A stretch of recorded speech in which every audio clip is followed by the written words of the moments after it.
سلام.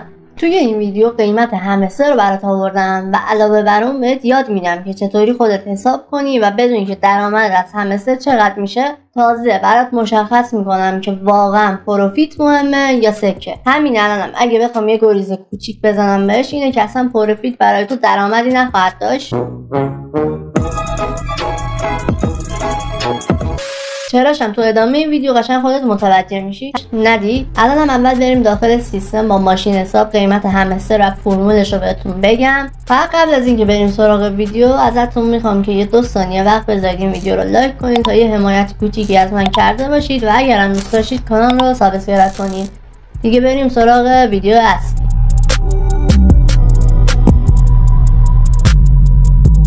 خب ببین الان قیمت همستر رو میخوایم با هم حساب کنیم. قیمت هر توکن همستر 13 سنته. مقدار توکن سوزی برای پروفیت 3 تا صفره.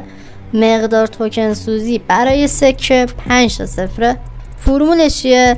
سکه به دست اومده رو ضرب داره 13 سنت میکنیم، ضرب داره دلار امروزی میکنیم که حالا هر چند باشه. الان بریم با هم تست بکنیم، قشنگ بگم که چجوریه. بذارید من یه اکانت پیدا کنم. اکانت خودم رو نمیاره روی پی سی، گوشی هم دم دست نیست. یه اکانت بیارم از روی اون براتون حساب کنم. خب این یه اکانت قدیمیه، از همستر پیدا کردم.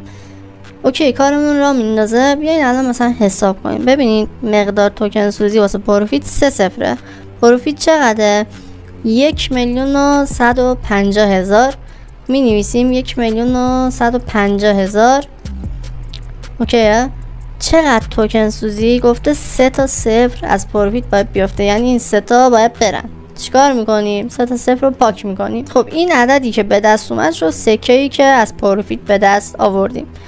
سکه رو ضرب داره 13 سنت میکنیم. اینو ضرب داره 13 سنت. ببین سنت رو اینجوری بزنید که عددتون درست در بیاد. 13 سنت میکنیم میشه اینقدر. خب تقریبا 150. بعد بازم این عددی که به دست اومده رو ضرب در دلاری که الان 57,000 تومنه، ضرب در دلار امروز میکنیم میشه 8,500,000 فقط واسه پروفیت. حالا بریم سراغ سکه. یادتون باشه 8,500,000 8.5. خب بریم سراغ توکن سوزی واسه سکه هامون. سکه همون چقدره؟ 174 میلیون. 174 میلیون رو میزنیم. 174 میلیون رو میزنیم. الان گفته چقدر باید توکن سوزی بشه؟ 5 تا صفر. 1 2 3 4 5 تا صفر رو زدیم رفت. بعد این رو بازم طبق فرمول ضرب در 13 سنت میکنیم.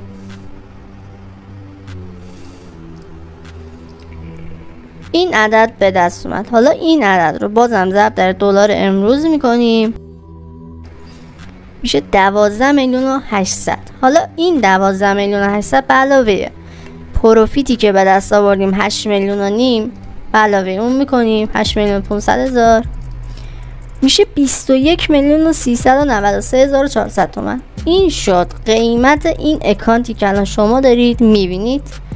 حالا بیاید راجع به اهمیت پروفیت براتون یه توضیحی بدم که دیگه هیچ مشکلی براتون پیش نیاد و اینکه از اینجا میاد اسکرین شات بگیرید که این فرمول رو داشته باشید که خودتون بر خودتون حساب کنید. اگرم نتونستید داخل کامنت ها پروفیت و سکتون رو بدون سکه سوزی ها شما هر چی که دارید رو بنویسید. من خودم طبق این فرمول حساب میکنم و میگم بهتون. خب حالا رسیدیم به اصل مطلب، این که پروفیت مهمه یا سکه. یه سوال من از شما دارم، هدف نهایی پروفیت چیه؟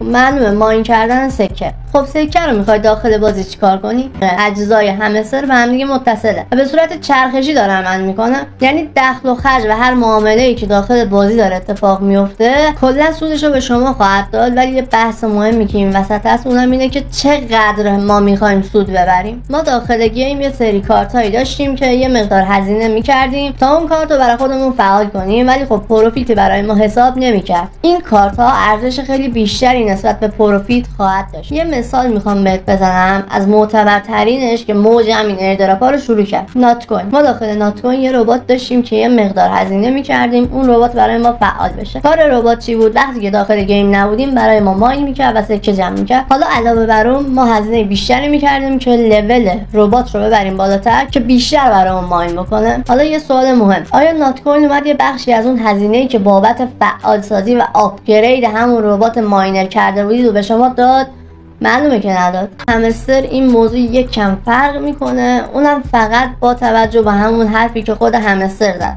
همستر اومد داخل تمام سوشال میدیا گفت آقا پروفیت مهمه، توییت زد، داخل کانال تلگرام گفت، داخل کانال یوتیوب گفت که آقا پروفیت مهمه. ما فقط میتونیم از اینجا استناد کنیم که آقا پروفیت مهمه، اما نه اونقدری که تمام انرژی خودمون رو بابت پروفیت بذاریم، یعنی هر درآمدی که داشتیم اون خرج پروفیت کنیم. داخل این ویدیو تمام حرفایی که باید میگفتم رو گفتم دیگه. خودتون میدونین که با چه سبکی پیش برید که سوخت ندید و بیشترین سود رو از ربات همستر بکشید بیرون. خیلی هم ممنون که تا انتهای ویدیو همراه من بودین. لایک و سابسکرایب چنل فراموش نشه. موفق باشید.